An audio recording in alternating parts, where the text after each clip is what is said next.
Koh Tao Murders, error number 2 from journalists.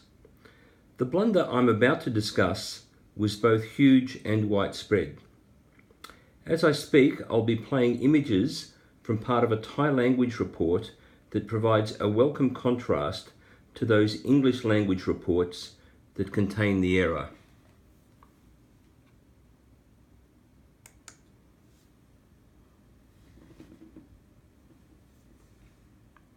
There was an army of journalists and editors who implied and suggested that there was only one murder weapon used in the deadly attack upon Hannah Witheridge and David Miller. They misled their audiences by referring to only one murder weapon, by referring to a hoe with expressions such as the murder weapon, the suspected murder weapon, and the alleged murder weapon. However, images from David's body that were plastered all over the internet made it blindingly obvious that he suffered multiple cuts to his face and body, and not just blunt force trauma to his skull. Why is it important to emphasize that David's wounds reveal that 2 or more weapons were used? Firstly, David's wounds, including defense wounds on his hands and arms, were entirely consistent with an attack by a gang of Thai thugs carrying blades and punch knives, and entirely inconsistent with an attack by 2 tiny Burmese men who supposedly overcame David with a surprise attack from behind using a hoe they allegedly stumbled across.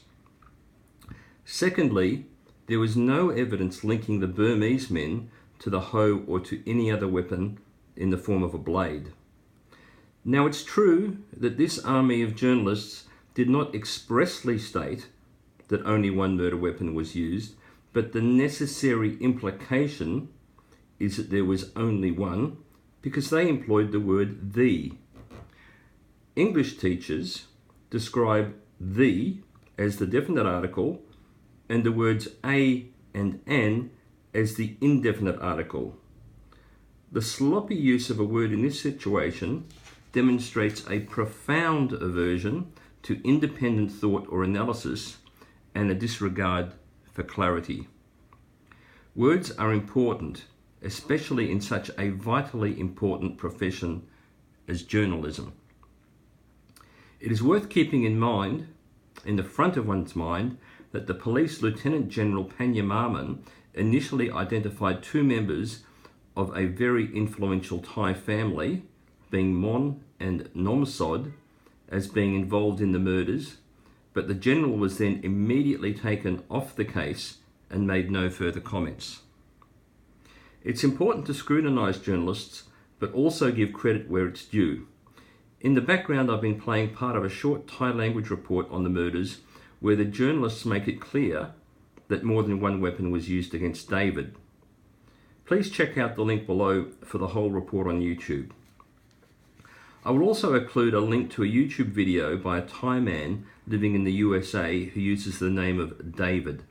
Now, David is the person behind the Facebook page CSI LA that exploded in popularity in 2014 with people discussing the Koh Tao murders. The video shows David demonstrating different types of weapons and the effects as he discusses the murders. David and his followers were also behind the exposure of the watch scandal involving the Deputy Prime Minister of Thailand.